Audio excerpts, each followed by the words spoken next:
Oh, UC. yeah. So Jill and So, Brooke are here, so I'm we're gonna good go on a get the quorum. plates from them on Friday morning. Excellent. I'm giving a talk at Watkins on Friday, so new generations. It'll be good. Hi, Brooke. Hello.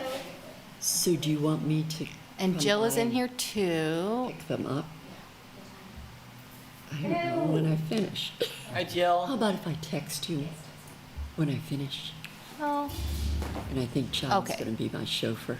yay, there she I is. can just run in and. I'm Pardon? in an Airbnb. We so I need had to, 6. get onto the internet. Nice. All right, should we kick it off? Yeah, might as well. We're a little bit behind schedule. That's okay. Hello, everybody. Well, Hello. Hey, hi. My name is Daniel B. Smith. I am the chair of the Lawrence Cultural Arts Commission. This is the regular Cultural Arts Commission meeting on October 11th. It is 7:33, and I will kick things off, as I always do, by asking Abby, our wonderful staff liaison, to read the spiel. all right, I'm going to do a paraphrase version of this since we all sort of know. Meeting's being recorded, and you can access this on the city's YouTube channel. Remember to mute yourself when you're not talking. If you want to chat with me, go ahead. And unless you're participating, turn your video off. Actually, not necessary. I was going to for this say, meeting. yeah. We don't have enough people. Yeah, the three of you can stay on if you would like. If anybody gets rowdy, I can mute you. And remember to state your name for anybody participating remotely and for me when I'm doing the minutes later, so I know who is talking. And I will turn it back over to Daniel. Great, thank you, Abby. Now I'll move along to calling of the roll, starting with Marlo. Present. And then Mary, Present. and then Dina, Present. and then Brooke, Present. and then Marciana, who I do not see on. Present. I'm Oh, she here. is here. Oh, Yay. great. I'm. And Yeah, there I am. We see Yay. evidence of you. Excellent. excellent. Hi, Marciana, and then Rebecca, and then Jill. Hoi. And then I know that Tim is not going to be able to join us. So then finally, Alicia. Present. And then I am present, of course. So our first agenda item today will be approving the September minutes. So hopefully you've all had a chance to take a look at them. Maybe you have some questions or concerns. If so, voice them now. If not, as always, I will look for a motion to approve them. This is Brooke. I move to approve the September minutes. Great, thank you, Brooke. Is there a second on that? This is Gina. I'll second. All right. I'm sorry if I stepped on someone there. We had Marla second and Dina second. It's okay. I will go ahead and call the roll now to approve the September minutes, starting with Marlo, and then Mary, Approve. and then Dina, Approve. and then Brooke, Approve. and then Marciana, Approve. and then Jill, Approve. and then Alicia. Approved. And I will also approve. The motion will pass unanimously, and we can move on to the always popular public comment. If there is somebody here hiding behind the pillar, perhaps, or maybe somebody online who we haven't seen who wants to make a public comment, raise your hand, either literally or with the little reaction icon on Zoom, or just shout or something. But I am not seeing anybody, so we can move right past that on to new business. The first item of which is introducing our new board member. We had a new board member last time. We have a new board member this time. So I'd like to introduce Alicia Kelly, who is joining us for the first time. And I will give you an opportunity to introduce yourself. Hi, I'm Alicia Kelly. I'm really excited and honored to be here. I've been a working artist for the past 17 years, living in Lawrence for all of that. And so I'm excited to give back to what Lawrence has given me. I work at the Arts Center, and I have helped out and worked at Van Gogh. You name it, I'm teaching it. So I think that's it. Great. Well, we're happy to have you here, Alicia. I will point out that Alicia is one of the people who who has viewed our meetings for you know, I don't know how long you've been I've been a viewer of the show. But, it's very appropriate that you're now joining us, seeing as how you've been listening along this whole time. Now we have no viewers. Now she's on. Yeah, this is true. We've lost our only viewer. Our only viewer. But yeah, really great to have you here. Our next item under new business is reviewing the 2024 LCAC budget. It's actually the 2023 budget, I believe. Is that true? Is that a typo? Which one is it? I shouldn't have used review, it's for next year. Right, so, Yeah. what we have is, it says 2024 It's a- budget, but that is not necessarily, that could be our budget, but it doesn't have to be our budget. So, and we have actually this meeting, November and December, presumably, to talk about how do you actually want to figure out, disperse that money. So, thought we'd open it up to some conversation, given the fact that it is larger than it has been in years past. So this is based on what you guys did last year with the rollover budget.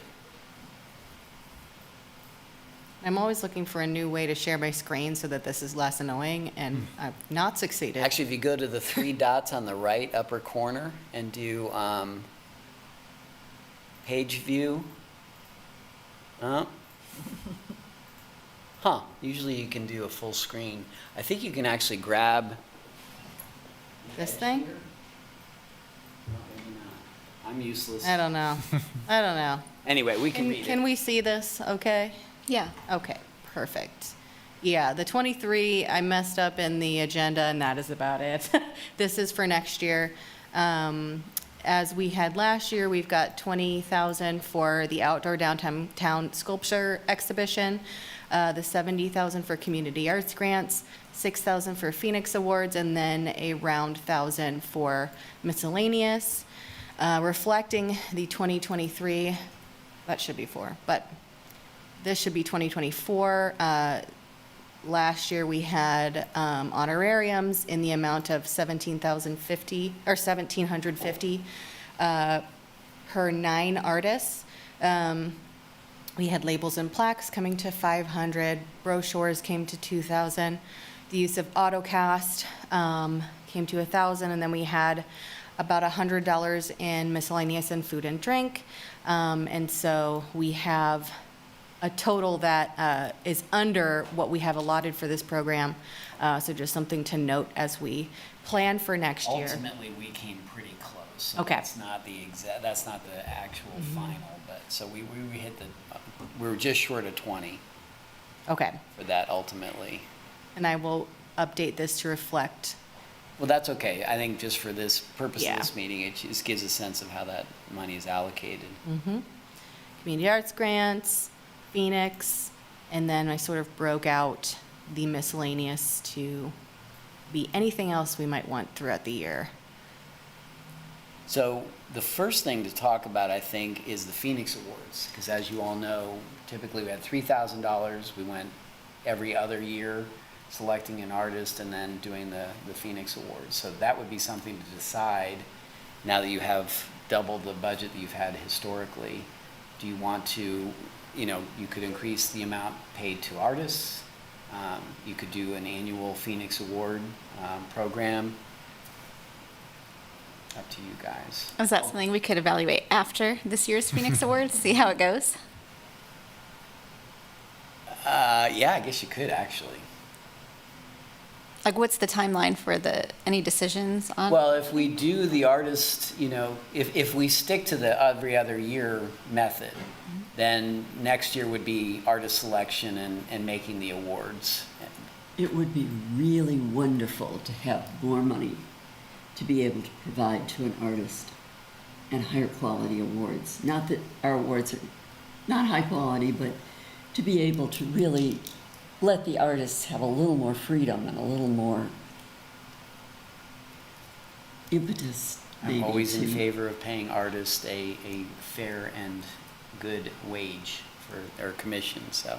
What is Alicia Kelly, what is the current budget for the artists? 3,000, and that 3,000? includes the cost of the awards. Okay. So, and it's been 5 or 6 awards. I was gonna say, how many Has it been typically? Yeah, Okay. some years it's been more than that, but Okay. Okay. Thank you. B. Smith, from a budgeting standpoint, this is like, I mean, obviously there's like a number of things that are tricky about any budget, but the fact that we do the Phoenix Awards, it kind of alternates years. And I will admit, for me, being the least involved in the Phoenix Awards out of all the things that we do, it is interesting as to whether or not one of those 2 years might want more money than the other. So if we have, next year is the year for getting artists on board and having them create the awards, and then the year after would again be the ceremony. Which of those, do those demand an equal amount of money, or, I mean, I'm actually kind of depends on curious. who does it.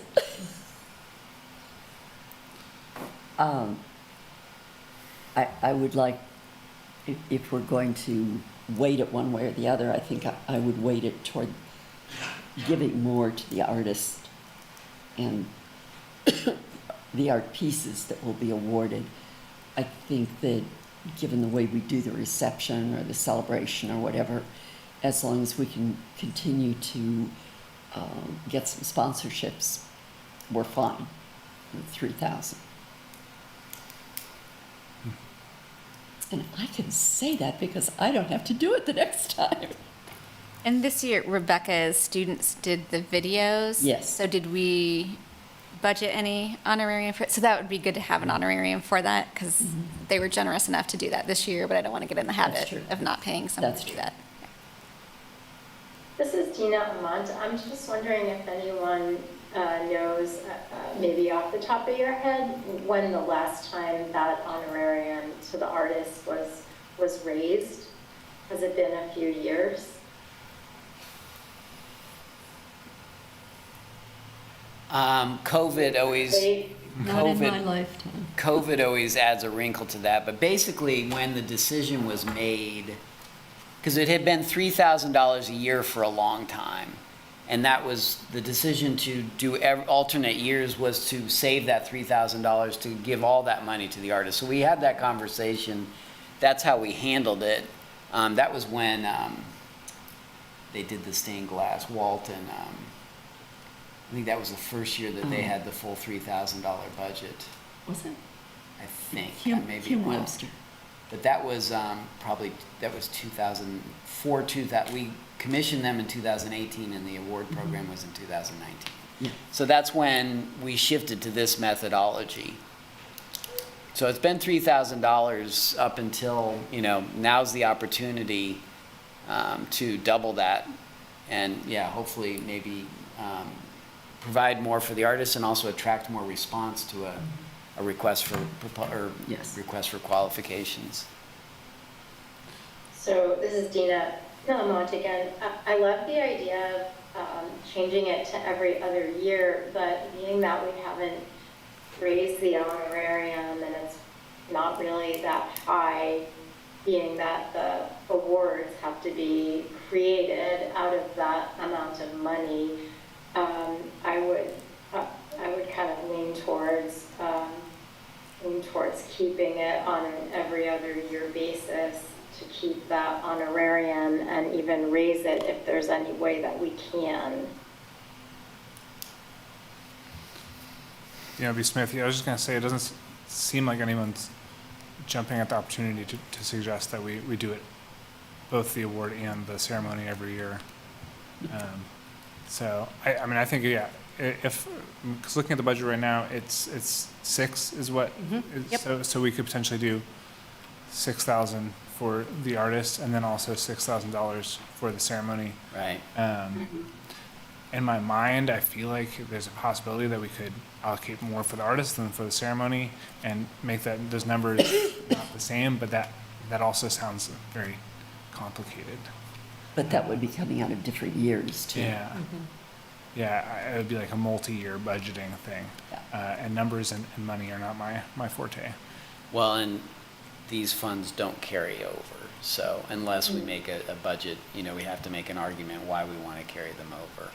So let's pause this conversation. I think we have enough information understand we want to keep going and pay artists more, so that's great. And I think we could stick to that for now. The other wrinkle that I want to throw in this, and I'm so happy that Alicia is here, because if you remember, some of you, Alicia led the charge on our Art and Culture Crossings program, which part of the desire of that, and that got that Kansas Creative Arts Industries Commission grant, was I'm always really interested. We do public art. The Outdoor Downtown Sculpture Exhibition is fantastic. It's got this 35-year legacy, all that good stuff. But I also know that the world of public art, and as a profession, it's a constantly evolving professional practice. And Alicia actually was one of the first, actually I think you were the first, who broke that mold by putting paper on the side of the parking garage. So looking at a different way to create art for the public realm, and that was a good example. And that's what Art and Culture Crossings was all about. Alicia can speak to the managerial side of that it's not easy. Securing spaces, there were a lot of challenges, and bless her heart, she got through that. But with that, I want to keep working in that direction. The program has always been open to that, so this isn't new. I'm trying to figure out more ways to inspire artists to, think about how they might do things differently. Before the COVID hit, we were going to do the Common Ground Gardens, but nobody made proposals for that. And COVID hit and we stopped. The other thing that's come up recently is an interest in the Prairie Park. And we actually have a KU PhD architecture student who is looking at doing outdoor classroom work out at the Prairie and Prairie Park Nature Center as part of her doctorate, which is really cool. And she's working with the KU Architecture School. When we got talking, she talked about, and Matthew Burke, some of you may know Matthew, he was a professor at KU for years. He moved to Maine a few years ago. He was really making strides in environmental art projects. So we got talking, I thought, it would be fantastic to do ephemeral art in the Prairie. So art that's made literally out of all natural materials, has no negative impact on the Prairie, and it just dissolves effectively. So I just want to add that to the mix. I don't know if that would change the budget. Then you get into how many pieces do we need downtown. But it also speaks to, with Mary, putting art out at Theater Lawrence, really trying to think citywide. How can we get art out to the whole community? So I just want to share that information. And we can probably work with current budget, but that's something to think about, is if we wanted to add more pieces potentially to that program. I remember felt like it was a bit of a struggle to get the pieces that we had. So I wonder, would it be cool to just make that call open like we did with the Common Grounds thing when we were creating that call for proposals, like suggesting that Prairie Park, and see what comes in. And say, hey, we get 5 amazing proposals for Prairie Park, 5 for downtown, we make some choices in that way versus changing the budget and, allocating a certain amount for Prairie when we don't know if we're getting those. And to that, thank you. I think that's a good wisdom. And like we're talking about the Phoenix Awards, if you look at those, we have not raised that $1,750 in a very long time. And so that's something else. What you're saying is not about increasing the 20,000, but saying let's do fewer pieces, but maybe use funds and pay a bigger amount to artists for their work. I like that. Okay. I feel like we did discuss raising the amount for the honorarium this past year. I can't remember what the discussion was. Historically, is that what it's been at? How long has it been at $1,750? I remember it was under my watch in 2015 or 16 where I really said, we've got to give artists more money for what they're doing. And so it was raised to that amount. That was also a anniversary year. So I believe we actually had $30,000 one year. That's shifted. So it was easier to do it with a larger amount in the budget. But, we can work with this, but just throwing it out there, if you wanted to add more money to this particular program, that would be something to talk about. And then, of course, the community arts grants typically have been $25,000. Happily, last year we were able to raise it to $70,000. Happily, also, the transient guest tax grant program is fully funded at $150,000 for 2024. I feel so protective of the community arts grants that I would be hesitant to take away from them because I think we got such great proposals last year that we weren't able to fund all, but I think we could easily give out 70,000 in community arts grants. I agree. So my instinct is to keep that the way it is and then see what great stuff we come up with. I really like the idea of raising the amounts for the ODSE and then, opening up to the Prairie Park. Ephemeral art, I think Alicia's piece this year was fantastic, and just having more opportunities to get that word out to artists that might not be thinking of sculpture in a new way. But if we, allocated some marketing, I always think of that miscellany $1,000. Like, are we using that? Is that an opportunity where we could do some marketing? Because I think that's a great opportunity there. Daniel B. Smith, I feel like at some point, I have not met the city's new communication person, but I feel like maybe I could sit down with them and kind of go over a roster of our programs and try and scheme some ways to raise the profile. I feel like names obviously aren't always that important, but the fact that it's called the Outdoor Yeah. Downtown Sculpture Exhibition makes it seem very clear that it's downtown and that it's sculpture. I agree. Sculpture. Yeah. And sculpture can be applied to a variety of things, but do you think we could, changing the name could be a nice start, and it could be a nice way to kind of remind ourselves constantly that it can be something different. I'm also a little bit curious, or I guess maybe a little bit hopeful, some of the conversations we're having about the 2% for the art resolution, and some of those opportunities for funding public art. I feel like those conversations make me start to look at what we're doing with the ODSE and think maybe we should try and gear this more towards the stuff that can't be done with some of that brick and mortar money, if we are able to start accessing that or utilizing that a little bit more, because something like ephemeral art in the prairie would not fly for that. Right. So I think pushing it more in that direction does make sense if we're going to try and be a little bit more ambitious with that 2% for the art. I actually agree that the 70,000 in the community arts grants seems like the priority. So I wouldn't recommend moving anything out of that column either. I see Jill raising her hand. I know this is a question that we've probably all asked ourselves, but is there a way to get more for community arts grants? Last year, like Marlo said, it was really, really hard to, there were so many more needs than we could give away. Is there any way to get more? Honey? The direct answer to that is what is on the screen is what is budgeted. So the only way to get more would be to take money from some other program. Or secure private funding is always an option. How do we do that? Great question. That's not an easy task. Okay, thank you. It's called Jill. Have you considered a gift of XYZ to the community arts grants? Well, I guess the other opportunity is thinking of the crossings project, like state grants or federal, grant opportunities. So that's a possibility, because that project worked really well with the ODSE. And so thinking outside of our city funding, seeing what's out there. Yeah, definitely keep an eye on that, but at this point I'm not aware of anything. One thought that I had was the stipends, that $1,750 for ODSE, could it be like, I'm thinking of video projection, like instead of just saying $2,000 per piece, could we say you can apply up to $2,000? So like say I want to apply for a $1,000 grant. I already have this video projection ready to go. I just need to rent this projector and get access to electricity.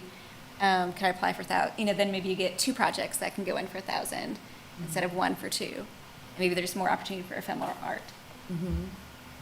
Just a thought, like instead of making it rigid to each person gets that stipend, you apply for a certain amount for your budget. Yeah.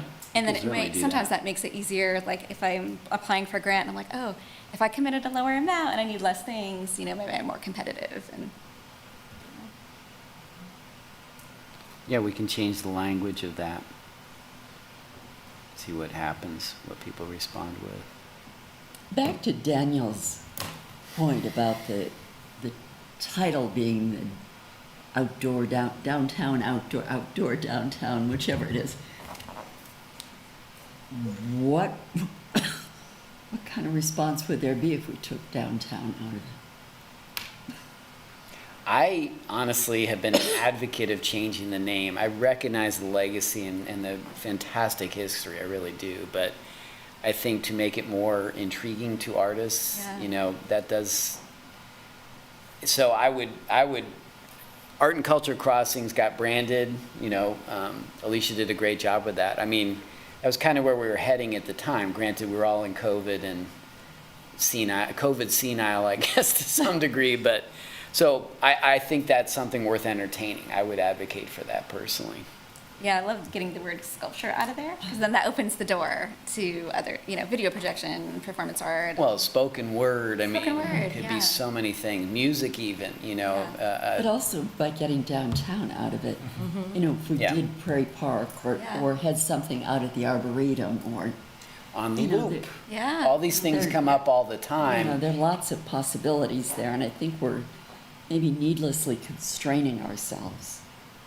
Agree. Do you, this is definitely a question, is there someone, I've seen at the downtown sculpture, there's a exhibition that you have someone photographing and documenting? Is this happens during the outdoor downtown?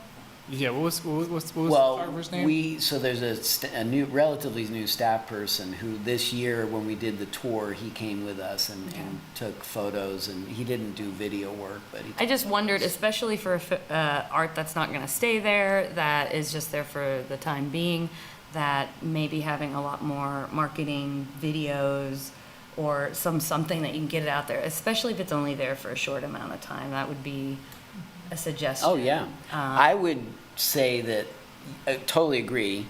I would encourage the artists to include that as part of their budget, so that they're coordinating that effort. Not to say that we couldn't do it, but, the cities, we have limitations with how much availability he has for that purpose.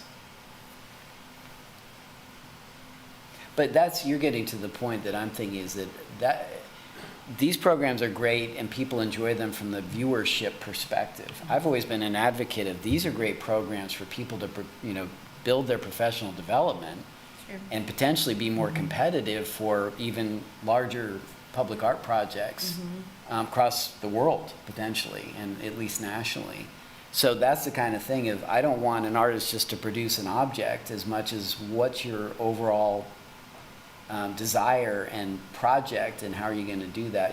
I think of the art cart that was part of Art and Culture Crossings. That was great. The theatrical piece about Mrs. Burroughs and her experience. That's really cool, and he documented that work as well, so he had that documented. So I think that like a photo, even if it is ephemeral art, will last longer. That photo is what you have, right? Right. And if that photo is, you can tell me all day to document work, it'll never be as good Right. as someone who is as good. And that is the truth. I will hire someone, and so maybe just something to think about, having that extra budget for someone to document, that will last a long time, even if it is only there a day. I feel like that could be used in many ways. That's what I think of if something isn't a stand-all, be-all sculpture for a year. So. And then it helps market the next year's proposals, because then if I can see, oh, here's what ephemeral art is, and then kind of gets those ideas going. I feel like that's where sometimes the disconnect is. Like, I feel like we say, and maybe it is the word outdoor sculpture exhibition, we put in that proposal, you can be ephemeral art, and we just don't get those proposals. Like, did we get just 2 that were outside of traditional sculpture? So if we had some kind of marketing or engagement with the community in some kind of way, that's what I always think, that if we have that miscellany budget, like, can we do some social media posts? Could we do an engagement session? We talked about doing an open house for grants. Can we do some kind of in-person, rah, here's what we have to offer? Because I always run into people that, I didn't know the city did that. And then we're broadcasting it. We're all broadcasting it in our own means, but we're not always connected to every single person. So finding those creative ways to do it.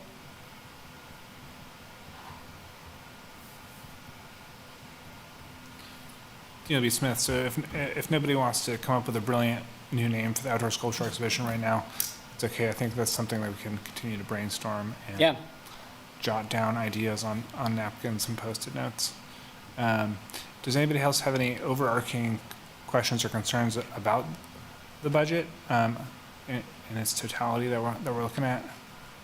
Not budget, but when we're talking about writing names on napkins, when is the outdoor sculpture timeline? Like, when would we open a call for art?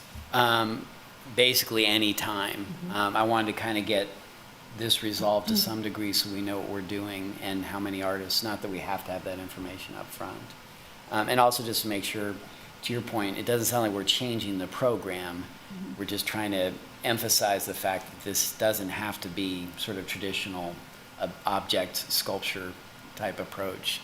So yeah, we can actually get this going fairly quickly and get submissions in so we can, usually we try to make decisions early in the year and that way gives artists plenty of time to fabricate their work if they're doing that. So maybe our homework is to come up with names for next meeting, which would be November. That gives us a little bit of breathing room. The D in ODSE is downtown. Outdoor is one word, right? Yeah, I mean, to pay homage to this whole thing, Lawrence has an incredible history of sculpture, and it started with Eldon Teft, who taught at KU for a long, long time.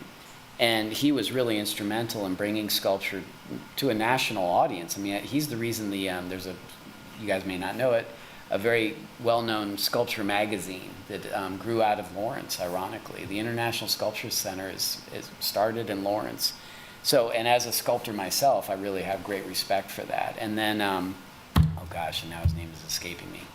But the gentleman that who passed away a few years ago, but he was instrumental in creating this program for the very reasons we're talking about. But again, sculpture is not the only thing these days. So, so yeah, I don't want to be disrespectful in any way, shape, or form, but I think we have to honor the fact that younger artists are looking for different opportunities. And I was showing Daniel, I was at the Museum of Modern Art last Thanksgiving inside digital display that was amazing. I mean, just amazing. And, the video world, all these worlds are meshing. You got AI, they want to tap into that. And so how can we create that opportunity? DLB Smith, and to a certain extent, I do feel like people, if year after year they're seeing that we're choosing pieces or installing pieces which they think of as more traditional sculpture, that is signaling to people or communicating to people passively like what we're like expecting people to submit, what we want. So I do like the idea of putting out sort of like a sizzle reel that maybe has some more a wider variety, sort of advertising the outdoor sculpture exhibition. Because then I feel like once people see a little bit of that variety, even like that that digital wall that you were showing me earlier, it just makes them, it clicks and people think like, oh, so this is something I could do. But yeah, I think if we can, I'm not going to come up with the name, but if someone else wants to come up with a good name, I think it'll help. But yeah, I don't have any concerns with the budget. I think the budget, I really like the increased amounts, of course, that we've come to, and I think that the allocations are pretty good. I think looking at potentially increasing the individual honorariums for this sculpture exhibition could be good, but if nobody has any other discussion. I have a question. Okay. So what will happen as arts and culture moves under city recreation? Will the money come out of the Parks and Rec budget? Or is it separately budgeted? To be determined.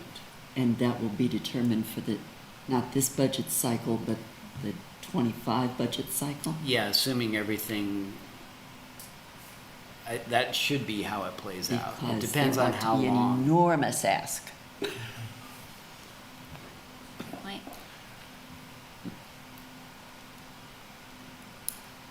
I'm saying that because I go off the commission in January, so it's up to you.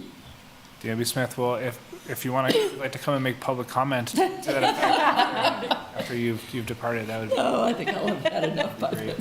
I mean, we are talking about some some, you know, beautiful outdoor spaces that I feel like there could be some opportunity to appeal to the Parks and Rec side of things and while we're doing our artsy things. Well, in this conversation, you know, part of this will be evolutionary as well, but bringing the parks into this conversation is intriguing. Yeah. There's been talk about adding art to the loop and that type of thing. I think, you know, that's where the Public Art Committee, and we could talk a little bit about that later, but coming up with ideas that could be tied then to the public art 2%. So we're coming, instead of just coming asking for money, we're saying these are the projects that we want to do. And maybe that includes, you know, adding sculpture to parks or creating a sculpture park. I mean, there's all those possibilities, so these are good conversations. Well, if nobody else has any additional comments, we do have a couple more things on the agenda to get to. Up next is just discussing the fact that the community arts grants application is open. That's kind of what it is. So I think we're supposed to say hooray, and maybe our city staff friends might have some information. I know Abby's been fielding questions, which is good. It shows people are looking at it. We've been promoting it everywhere I go. I'm reminding people, and we had the Arts Roundtable yesterday. I included that in an email. Thank you to everybody. So just because we're hearing from people that don't necessarily know about it. So just doing everything we can to push it out. And I know it's been out on social media, and hopefully you guys are able to share that. And so, yeah, it's exciting. And the fact that we have the mini grant program and also the early review option is exciting for people too. So. And in the agenda, I've included that link to our page that has the application on here as well. And that's what I'm sharing with you. This is the application. And it is, you can feed it and it won't disappear. Yay! Thank you. Make sure, last year I guess it just didn't get turned on or something, so. Yep. Thank you. Yeah, Find you're no, I getting understand. questions about the mini grants or about the larger grants or both? About the larger grants primarily, but I'm sure people, If you're on the page, actually, I am. do want to show some stuff. So yes. when we get questions, if you go all the way to the top, you know, I'll go in and add stuff to this page. For instance, we're getting questions related to the strategic plan. And so I've actually put a link to the performance indicators, because we talk about them all the time, but they're not there. So if people click on it, they can see these are the performance indicators. When we talk about moving the proverbial needles, this is what we're talking about. So I'm trying to connect the dots and give all those links to people, literally, so that they can make those connections. And, you know, I think this is pretty comprehensive as far as what's available. The grant guidelines, you know, you can actually go through and have information there as well. So, and they're all duplicative, so what's on the webpage is basically the same as the guidelines. So I think we've done a good job as far as really getting this up to a really professional level. And it's a lot of information, and I know that not everybody reads everything, so we're trying to encourage people to really go through carefully. But we're happy to answer questions as well. Do you feel like, I know we had discussed, Daniel and I, last year, going around doing an open house type thing where people could drop in and ask questions. Do we feel like that is, do you feel like this covers it? Do you feel like that would be beneficial? Like what are the, like you feel like are we reaching people? Are we? Well, based on response last year, I would say people, you know, do know about it. And the fact that we're getting questions from people that have not applied before is a good indicator to me that folks are hearing. You know, I love the idea of getting out in the community and doing stuff. It's just...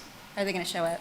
Well, it's also limited, you know, we're doing a lot of other stuff too. And so it's limited staff time. And that's a question of, we could probably do something virtually or something if people are really interested. So we can consider something like that.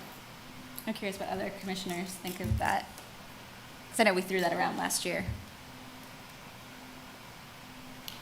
I think it could only help. I think of the East Ninth when they were reimagining and the meetings they would have at the Makerspace, and it was really well advertised in different ways, online, on the street, and I feel like it helped. I went to that meeting, and it helped answer questions for me. And so I feel like, yeah, I think it could only help. Daniel B. Smith, yeah, I feel like there's definitely an opportunity to do it, and I feel like even if it was, and I realize staff time is limited, but if it was a couple of commissioners just fielding very basic questions and almost just kind of reassuring people or trying to empower people and let them know that even if they have never done something like this before, that they should give it a shot or consider it, look into it. I feel like the investment there of a couple hours of our time standing at a table and talking to people is pretty marginal. I do think that maybe it could be something where we do specifically let people know that if they have questions about applying for grants, that would be a good opportunity, but we maybe just have it be a little bit more open to having us just be there to kind of discuss the full variety of our programs. And I think that might make it a little bit more worth our time if we're also, handing out postcards or discussing some of the other programming that we do every year. So, I mean, I'm always willing to stand behind a table or in front of a table and talk to some folks. So I think it's worth looking into. Maybe I don't know. I like the idea of doing like a big full-scale event, but I almost wonder if it was something where there was another arts event going on or some other event happening where we could have a table and people would be coming through anyways. That might be an easier opportunity for people to stop by and chat with us while not dedicating their entire evening to doing it. But I'm still open to the idea.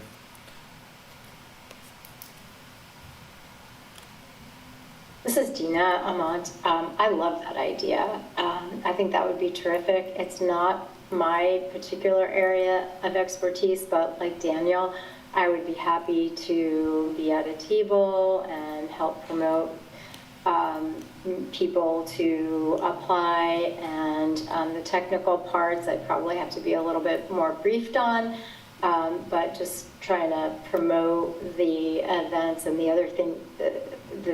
other events that we do, I would be very happy to do. And then I would also add, I realize it is a drain on staff time, but I wonder where that balance is, where you get a lot of calls and individual maybe emails with questions, where it becomes more efficient to have kind of an open forum where a lot of people could come at once and hear the information presented, maybe even on a video or something like that. But anyway, to have it be more efficient for staff, to have it be presented once instead of dealing with numerous people on the phone or email. What we're seeing now, honestly, is we're not getting the same questions twice. So I appreciate what you're saying, but so far I don't see it that would be beneficial. Not to argue either way, I'm just so you know that it's amazing how everybody's coming at this from a different perspective. How people interpret the same sentence. Yeah. Yeah. This is Brooke Donovan. To comment on that, there's benefit to doing both the tabling and an event, because you will not hit as many populations just hitting one table in one event. Lawrence Public Library is usually really great about hosting those type of informational sessions. So, and it's only 1 or 2 hours of our time in the big event, and then we can each take turns at a table for different things.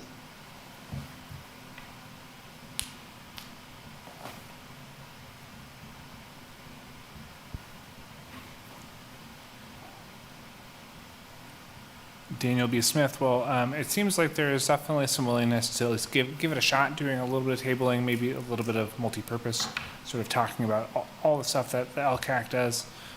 So I feel like our community arts grant subcommittee maybe can keep that on the radar, and maybe try and find some opportunities where we could pop up and do some low investment, some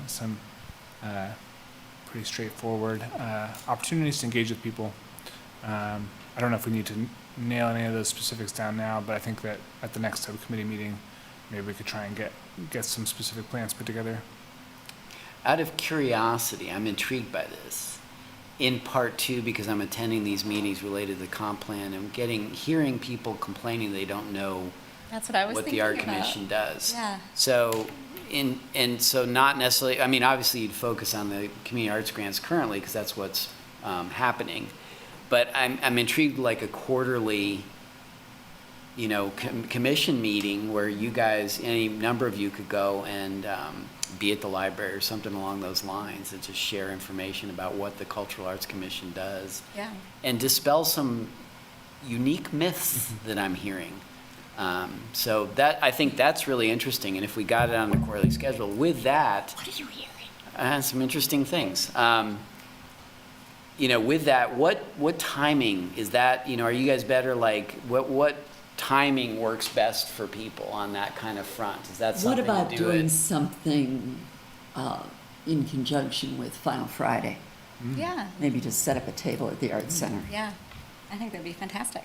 Yes, that sounds pretty great. That way you wouldn't. Only weird thing being that November seems like the best time for this event, and typically we have Bazaar on Final Friday in November, which is totally nuts and packed to the gills.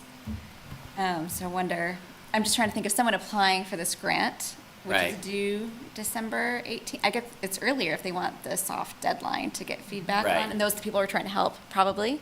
Right. So I feel like early November timeline might be better for something like this, because we have Phoenix Awards coming mid-October. Could we do something early November? And that backs up to, you know, my calendar's really full right now, and everybody's squeezing because you're getting the Doppler effect of the holidays and stuff, so. Is there an existing Parks and Rec thing that we could adhere ourselves to? Unfortunately, there's not a lot going on in November in terms of events. We have, actually, October is pretty packed. And then we start up again in December with the holiday extravaganza at SPL, and then we have an event mid-December as well. So as far as I know, we don't have anything around the mid-November, actually, which is fairly rare. Yeah. So it sounds like we need to create something specific to this, which we can probably find a time. Again, one of the challenges, what time? Yeah. Is this an evening thing? If you do it during the day? I mean, no time fits everybody, but, I feel like evening or weekend might be easiest to reach people that may not be plugged in. I feel like if you're working for a 9-to-5 nonprofit, you're probably tuned into what we're doing already, but it might be people that are doing this on the side that couldn't come to a daytime, and an evening or weekend might work. Well, DCCF does these all the time. And they usually do them, what, late afternoon? I haven't been to one for a while.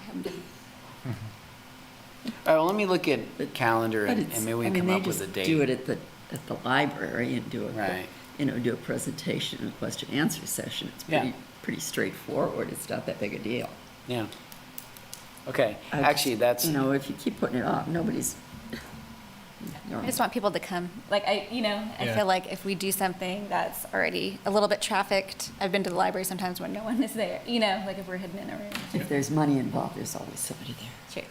DW Smith, I mean, you said the Bazaar is usually very, you say it's too highly trafficked? For the art center, yeah, just because it's like we Yeah, wouldn't there's be able to nowhere to- squeeze in another table unless we were outside. Yeah, what's the weather gonna be like, do you know? I don't know. I will say that I think all this is good, and especially taking it more towards the direction of having it be like a general cultural arts commission thing. And I will also say, my other hat, serving on the committee, one of the things we talked a lot about is wanting to just make it more widely known or communicate to folks what just serving on any board or commission is like. And so I think that is also, an additional upside of doing this, is that we can just talk to people about how do we end up sitting at this table, doing all this wacky stuff. And I think that's a good way to serve the city on multiple levels. Well, neat. Yeah, Porter, so do you want to maybe Yeah, I'm putting it on my to-do list. Schedule.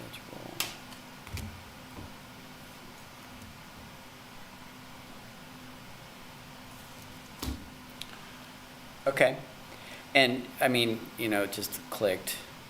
We do this for TGT, so we do a presentation.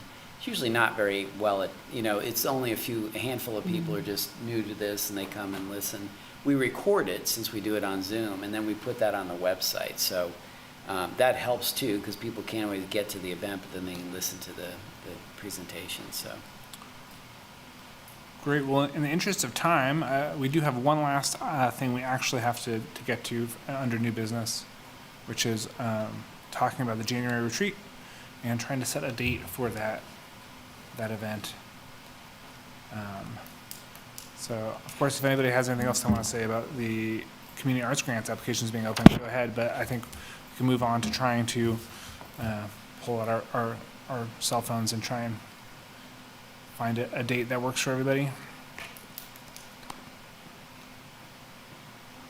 Historically, it's been done the first Sunday of the month or second Sunday of the month.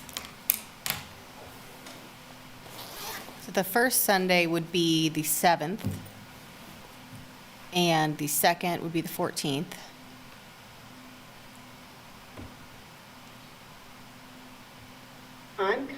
This is Brooke. I'm kind of in favor of the second Sunday because everybody will just be coming off of the holidays and need a minute to breathe. Yeah. Yeah, but the second Sunday is part of Martin Luther King weekend. That's true. Oh, yeah. Third? Could we do third Sunday? The 21st? Yeah? Just to be clear, our regular meeting would be on the 10th of January. So I think Usually, in most cases, in lieu of that meeting, we have the retreat. Okay. So unless there's something like a mural application or something, you know, that we have to meet, then we would probably cancel that meeting. I mean, I think the 21st sounds fine. Sounds good. I'm not seeing anybody. I'm seeing smiles. Smiles are good. Pencil in the 21st, usually meet in the afternoon from 1 till 4, 5. I can check. I think it was 1 to 4. Did we meet last year in the morning, like 10 to 1? It was, We may have. Did you guys? yeah, because I had a matinee, I think. I was going from one to another. So we did it at Theater Lawrence. No, we did it at we've done it at Theater Lawrence several years, and then Right. last year we did it at the, We did fall last year Yeah, at we the did Art Center. October, when Yeah. we merged That's Parks right. and Rec Yeah. and LCAC. We did it at the Art Center in October. Yep.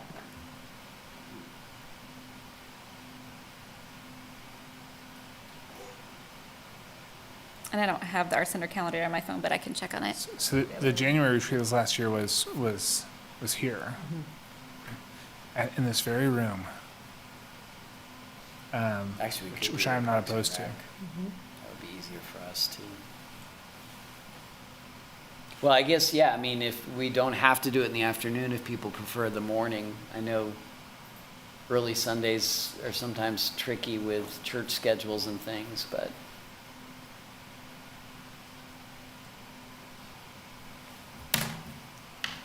Afternoon is fine for me anyway.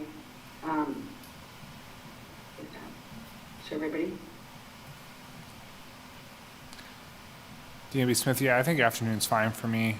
1 to 4 is what you threw out. Again, not seeing as many smiles, but I'm not seeing people freak out. So maybe we just charge ahead with 1 to 4 on Sunday the 21st of January, and then once inevitably I realize tomorrow that I have something, we can scramble and. well, and this will allow us to take a couple of meetings to prep an agenda too, so. And Okay. does this have to be televised? I think that's why the one time it was in this room, but did we confirm that it needs to be virtual? Because it felt more retreaty when we would do it Yeah. offline with snacks and more Yeah, and I don't know if conversation. that was a result of COVID and just we were doing all meetings, because you're not taking any action. It's not like you're doing anything. So let me check on that. I'm not sure, because, yeah, I understand it's nice to be informal. Yeah, more conversational. And I think we've done it both ways. I don't think it's required if it's a retreat to record it necessarily. Although We Zoom. never used to. Yeah, although Ever. having Zoom as an option isn't bad either for even other commissioners who may not be able to be in person. So let me look into that and see what we can do. Because generally, a retreat is not an open meeting. Right.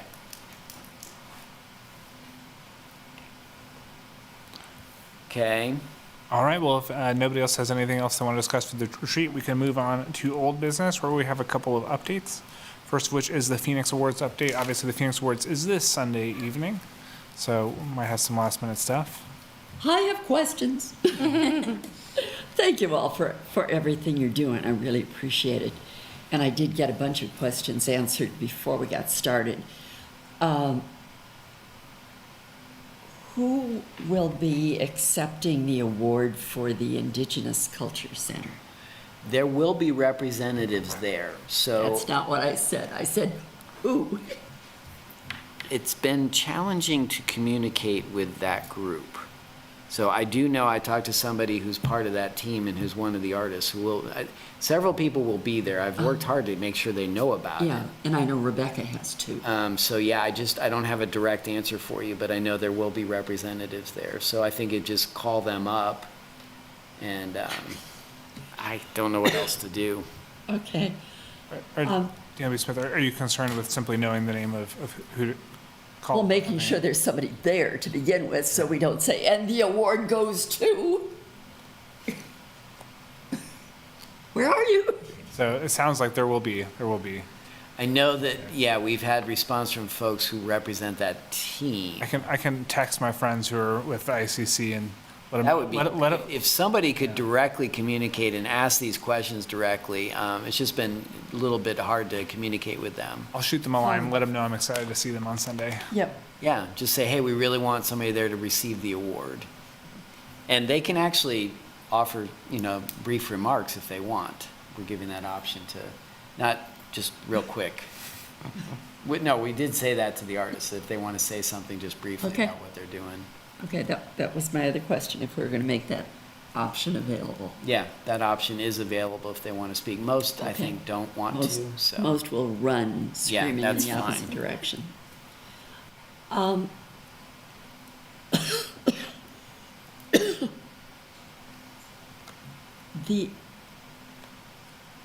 Most of these people, I do not know. So I'm hoping that many of you are going to be there and can recognize them as they come in. So Marlo, you're going to definitely be there, I right? have a visual on everybody. Yes, I'll be there. And Daniel, you're going to be there? I'll be there. I'll be there to set up the tables, and then I'll be there at the end to take out the trash and Very good. stuff, yeah. And Alicia, are you going to be there? Yeah, I plan on Okay. being there. Extra hand, whatever you need. Okay. And how about you guys on Zoom? I know Dina. I'll be there. Okay. And what time? 3 o'clock to like 6 o'clock, is that right? Well, we can get in at 3 o'clock to start setting up. There won't be that much to set up, but to kind of get organized. I don't think the ceremony will take more than an hour. So Dina and Jill and Brooke, were you going to be there as well? I am Yeah, unsure, this is Brooke, I am unsure because I'm probably going to be at a funeral. Okay. Okay. I will definitely be there, 100%. At 3, helping out. So, and if you need anything in advance, I could pick it up and bring it, whatever. Okay, thank you. And What, sorry. go ahead. This is Dina. I will definitely be there. I'll be there early also. And at our last meeting, I know we also got commitments from commissioners, and I know Tim is not here tonight, but unless anything has changed, he was planning to be there as well. So hopefully I'm speaking accurately on his behalf in his absence. Yeah, I haven't heard anything the contrary. Okay. What we'll want to do is get some people to greet folks as they come in. The programs went to the printers today. We'll have those on Friday. So we'll probably want to get a couple other people to kind of hand out the programs as people go into the auditorium. Linda Honeyman has been working with Old Chicago on the food. They will be delivering the food at 4:45.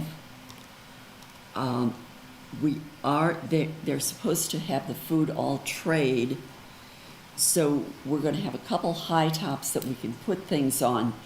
But if a couple of you would be willing to help pass up, just pass the trays around, it would be really helpful. Everybody's jumping to do Like that. you hold a tray and someone takes it. Yeah, I'm happy to I do can do that. that. Yeah. Yeah, I mean, we're not talking. throw things? I know. We're not, That would, this is that not sell me. This is not Tony and Tina's wedding. I'll gladly help with the trays as well. Okay. Steve is going to set up the bar, so we'll have somebody else from Theater Lawrence helping him with the wine, and there'll also be soft drinks available. Rebecca got me the videos today, and the students did a really nice job on them. Each video is about a minute and a half. Perfect. Good. So the tricky part is that a couple of them are a little vague on why the people are getting the awards, so I'm gonna have to supplement a little bit. Okay. They got a little artsy. But they're really nice. The kids did a great job. I also need help with pronunciations on some of the indigenous artists.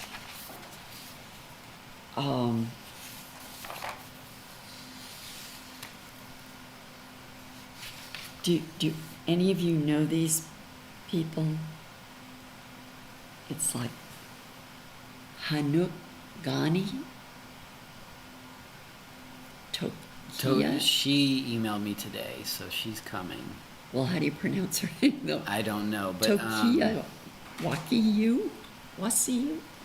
DLB Smith, maybe if we know they're going to be there, maybe we can make sure to pull them aside before the ceremony and get their approval on pronunciation, because I certainly am not going to be a good source for accurate. Do you know these people? if you know If the you could- coordinating people, could you ask them to maybe even give us a phonetic? I could ask somebody, one of the people I know with the ICC to Yeah, because potentially those are the artists' names, if you take a And- look, and it's, Let me email It's Felice at Transit, because she may know as well. Can you have Danny email me I don't know if I have that version. Can Oh, I Danny can email it, I or can somebody email it email that to to you. me, and I'll Yeah. try to get it, because I know Felice worked Yeah. with those artists too, so.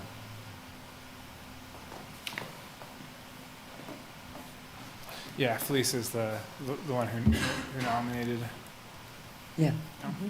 But, we want to honor them, we don't want to butcher their names. Right, no, that's a good point.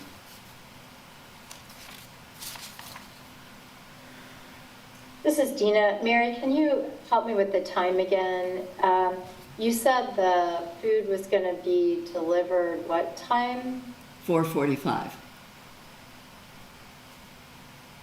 Okay. So and what time will I'm trying to find the exact schedule with a time, and I'm not sure we have one. So the ceremony starts at 4, correct? Yes, And then what time will the actual program start? Do we have a time for that? 4. The program itself, the speeches start at 4 o'clock? Yes. Okay. And what time do the doors open then? We'll have people there from 3 o'clock on, Okay. so you'll be able to get in at 3. Okay, I don't have We'll a set- postcard What- handy right with me here, but I thought the open to the public time was at 4. Well, it says No? it says the ceremony is 4 p.m. 4, okay. Okay. So we'll start setting up at 3. I would imagine people would come between 3:45 and 4 o'clock. We'll do the ceremony at 4. I would imagine the ceremony will last about an hour, and then we'll do the reception. Got it. Okay, thank you. And then we'll do the cleanup. So I really appreciate everybody jumping in and helping with this. It's a lot of little bitsy things, but unless they're all run smoothly, it makes us look not quite as cool. And we want everybody to feel that this is a really special event and that they are Special. they are special, which they are, and we want to honor the artists, and also we want to get this back in the public consciousness so that next time around we'll be getting more nominations for this. And we will have the mayor, and you're going to help, right, with the Yes. handing out the awards. Absolutely. So we do need to figure out something because Taylor is not going to be able to be there to take photos. I do have a camera. He gave me a camera. So either I will be handing out awards with you or I will be taking the pictures. Unless somebody else would like to take the pictures or hand out the awards. I'm fine to I'm do happy whatever. to do either. Okay. I'm sorry, what? I think there's enough of us there that we could just, wherever you guys see fit, we can just plug in. Yeah, especially during the ceremony, somebody just stand in the back and take pictures. I do have photography experience and I'm familiar with the camera, so Which would you prefer to do? I would prefer to be behind a camera. Okay. And it I'm does happy make a to help difference hand out having awards if needed. experience doing photos. Yes. I'm sorry. Was that Jill? Is that what she said? Yeah, I'm happy to help you on stage with awards if need be. Okay, why don't we just assign you to assist Mayor Larson handing out the awards then? Deal. And it's Okay. easy, you just be at the table, you pick the award, hand it to Lisa, and then Lisa will do a photo op. Yep. So you come down, take the picture with Lisa shaking hands with the recipient, and that's it. And I'll get with Lisa. And don't drop any.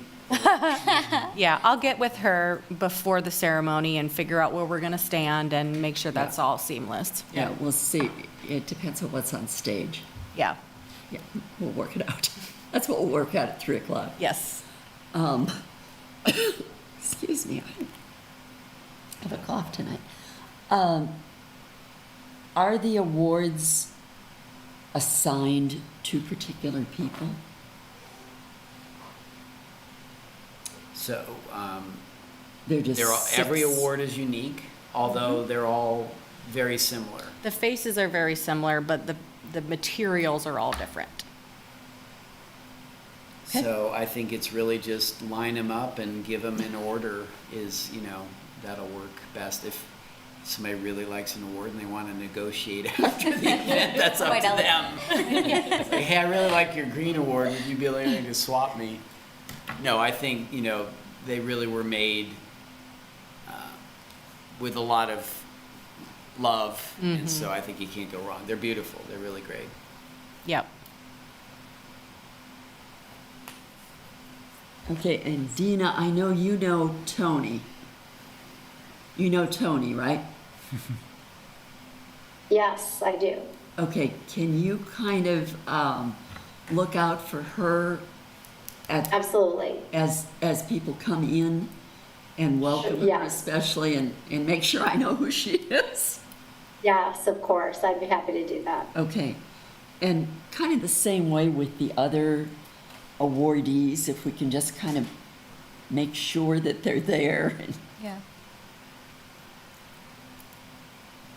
Do we have or need name tags perhaps for the awardees maybe? Doesn't have to be anything fancy, but If we want to use these, I can see, I don't have the stash of these, but it probably exists because they were given to me. I can see if we can get a number of these and then just get them back at the end of the evening and use them for this purpose. There's no harm in asking. Okay, I'm not even sure how many to ask for, though. That seems too Because we have, complicated. yeah. Like, don't you think they're not coming back? You mean, Like if the, you- the name tags? The name tags, like if we Oh, were. they're not gonna come back. Don't you think, like, I'd walk home with that? I wouldn't Yeah. remember. Yeah, it's not a big deal. I just, Or if you have, Don't give one to Marlo. No, I am notorious. You give me a pen, I'm taking it. or if you have just the sticker ones? sticker ones. Yeah. Yeah, we can get some of those. I'm sure we have those. Yeah. That's a good idea. We either have them or I can get them. Okay, that'd be great. Yep. Yep.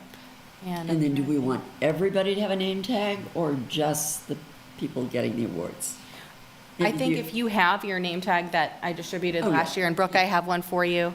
I also have updated paper inserts for these, and Jill, Dina, and Marciana, I have yours as well, and I have one for Tim.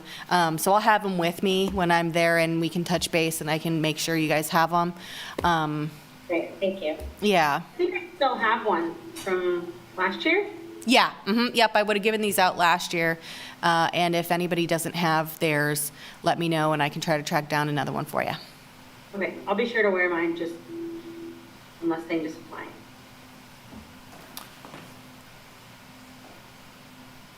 All right. Is there anything else you need confirmation on, Mary, or? I think we're good. I'm gonna meet with James tomorrow about the videos and the slides that we're using. All right. Daniel, can I make a comment? Sure, go ahead. I just wanted to thank Mary and recognize Mary for all of her work because she has put on probably 99% of this. And I don't think that the city could have done it without her. So I think we just need to thank Mary for all of your hard work and everything that you've done because it's obviously for the artists and your love is for the artists. So thank you for doing so much and helping navigate through it all and telling us what to do and when. So that's all that sometimes we need to do. It's like just point me in the right direction, but thank you for doing what you did because this is amazing. Thank you, So Jill. for I Sunday. appreciate that, and I know you're all gonna work really hard on Sunday.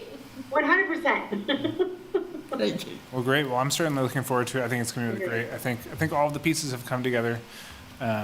So looking forward to it. We have a couple of other things here on the agenda to zoom through before we finish for the evening. The first of which, I guess we also do need to touch base on the next outdoor sculpture exhibition or public art subcommittee meeting, which is on the agenda. We did recently meet. Is that kind of a Right. carryover? I think, yeah, that's kind of a carryover. Okay.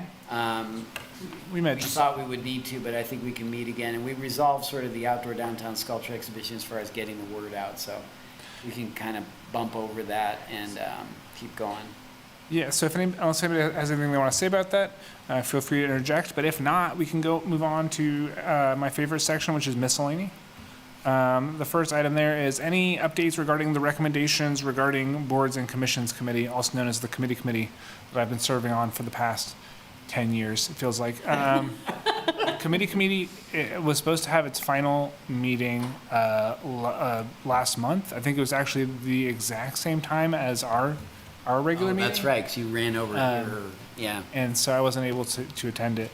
And that was not, in fact, the final meeting. It did not end with finality. So we are having another meeting tomorrow night, which will hopefully be the final meeting, in which we will pass along our recommendations regarding boards and commissions. I think you are all pretty well aware of what the recommendations from that body have been, especially concerning this board. It has not been recommended that the Cultural Arts Commission be combined with any other body or dissolves. There have been some recommendations around general rules and procedures for all boards and committees, which might adjust some of the expectations and policies and stuff that we adhere to. And there are also some, discussion about us potentially meeting up with our friends over in Parks and Rec and having like an annual all Parks and Rec sort of summit where we can kind of like throw ideas back and forth, but nobody should really be expecting any major changes. And that's all I have to say about it. I don't know if anybody has any questions. I touched on it in every meeting, but it's not actually, it doesn't seem like it's usually something people are too curious about. Is there a TGT committee? The TGT advisory board is one of the things that for me, I will be honest, my personal recommendations, my personal ideas with how that should be sort of reformed did not necessarily pan out in the overall board recommendations. I think, so we'll see how that plays out. I do think that there is definitely a general feeling amongst the committee that there is a little bit of duplication when people are applying for funds from the TGT process for an event, and then they turn around and they apply for funds from the community arts grants for the same event, and all of that funding is all coming from the same original source. And I mean, that's definitely something that I feel strongly like there could be some streamlining, and that that this body could handle some of the recommendations or some of the process. But we will see how that pans out. The recommendation the committee makes is just that. It's just a recommendation. It'll go to the city commission, and they can do with it as they wish. So it'll be interesting to see how that part of the process plays out, how much they do or do not take those recommendations, or how they might adjust some of the things. I know I've talked to some of our city commissioners about the timing and the timeline for a lot of those things happening, and a lot of them are complicated. So it's not that every board and committee is going to transform overnight, but it'll probably be an ongoing process. My concern is that usually those applications open in November. I feel like we do those presentations before the holiday. And so I feel like if we don't even know if we have a committee yet, one of those grants opening, do you know, Porter? Yes, TGT's going to open. We're proceeding as usual. So we're Perfect. going to open it October 18th. So we're not waiting on the committee? No. No, yeah. We're just, we have the money this year. It's budgeted. We knew that this was going to take longer, so we're going to go ahead and implement that program. Awesome. The next thing under miscellany is the Parks, Recreation, Arts, and Culture Comprehensive Plan. I don't know if staff want to Yeah. do any updates there? You all have been receiving emails from me.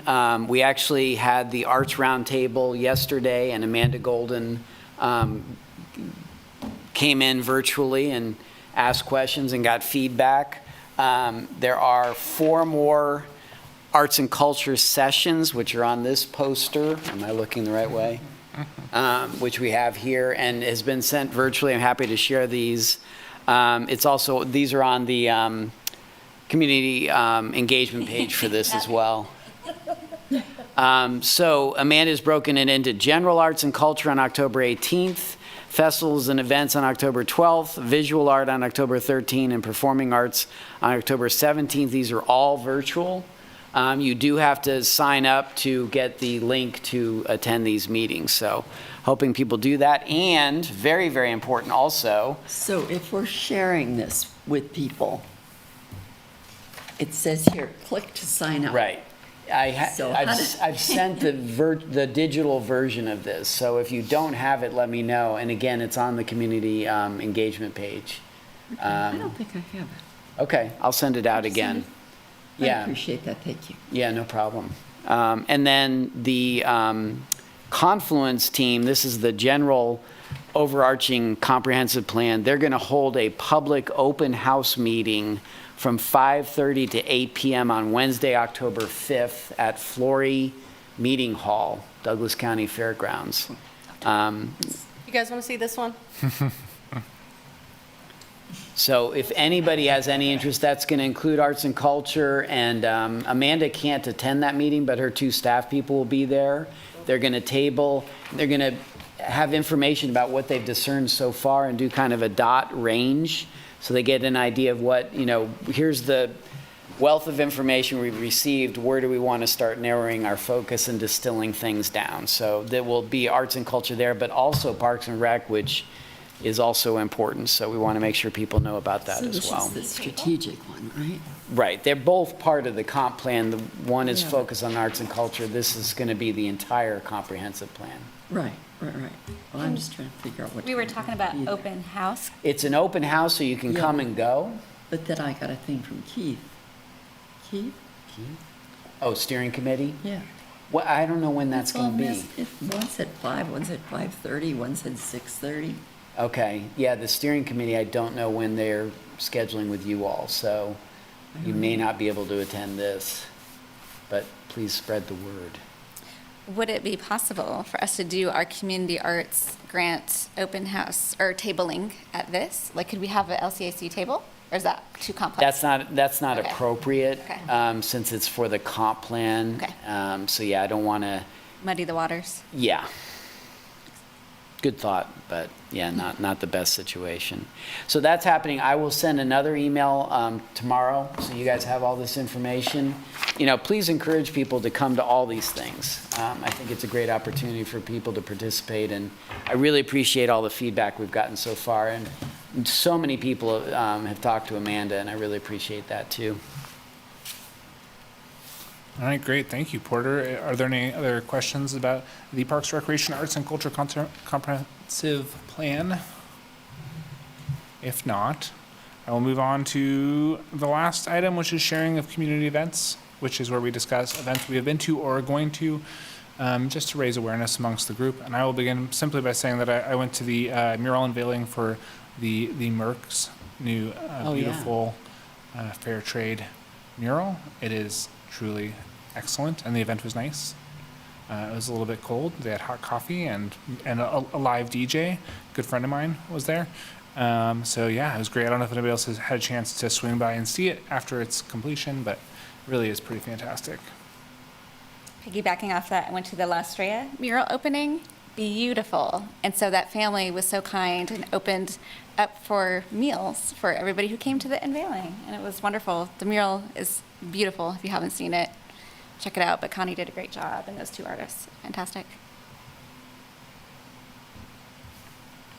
This is Brooke. I am very excited about Elephant and Piggies. We are in a play at the Arts Center that runs from the 13th through, is it the 22nd? Is that correct?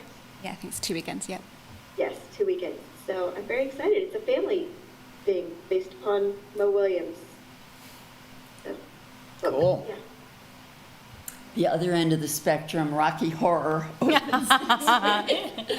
All the previously scheduled performances are sold out, and they have now added an 11 o'clock show Wow. on the Saturday night, I think. There So might still be spots to volunteer, right, Mary?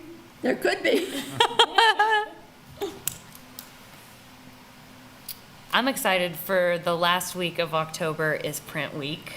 It happens, I think, every other year in the Art Center. I don't know if the Art Center always hosts it, but along with Final Fridays, they'll be doing a lot of print demos on Saturday, the 28th, I believe. Yes. So there'll be demos, free demos going on, as well as a tabling and fair.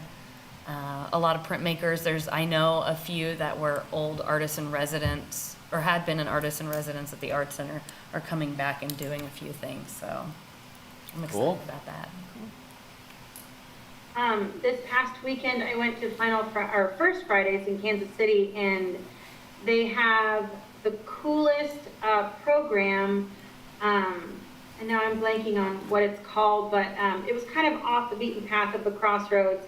But it's a program that people apply to when they're like mid-range in their career.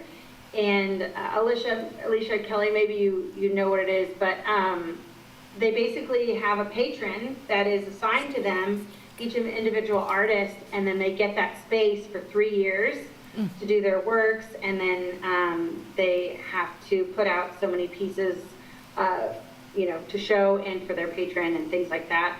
But what a cool program, and I was able to meet some of the artists there, and some of which we definitely need to see at the Art Center, because, I mean, they're just doing really, really cool work. One of which, actually, Porter, was JT Daniels. Oh, good, yeah. Oh, Studios I got to meet him. That was really, really cool. Yep, Studios Inc. It's been going on for a Yes. long time. Yeah, it's a It great was so program. cool. It's a great And program. I think there was another artist, maybe Kate Clements, if I'm not mistaken. She does glass work, but it's really fine, and it's like three-dimensional, but really like thin, and so she puts it up on the wall, and it almost looks like flocking. So she creates like big designs and little designs too, but just really, really a cool space, and I mean, like a 3-floor building. It just was like, wow, opened my eyes, and really cool stuff. And then there was a mug show that I popped in. Danny Meisinger was the judge, and just, cool to see how Kansas City does art too, but yeah, lots of things that I think we need to see in Lawrence too. So. We've got I'll two. chime in. This is Dina.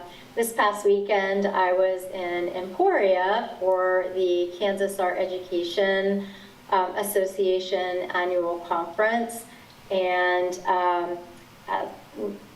lots of workshops and activities and educational sessions. But I also got a chance to attend First Fridays in Emporia.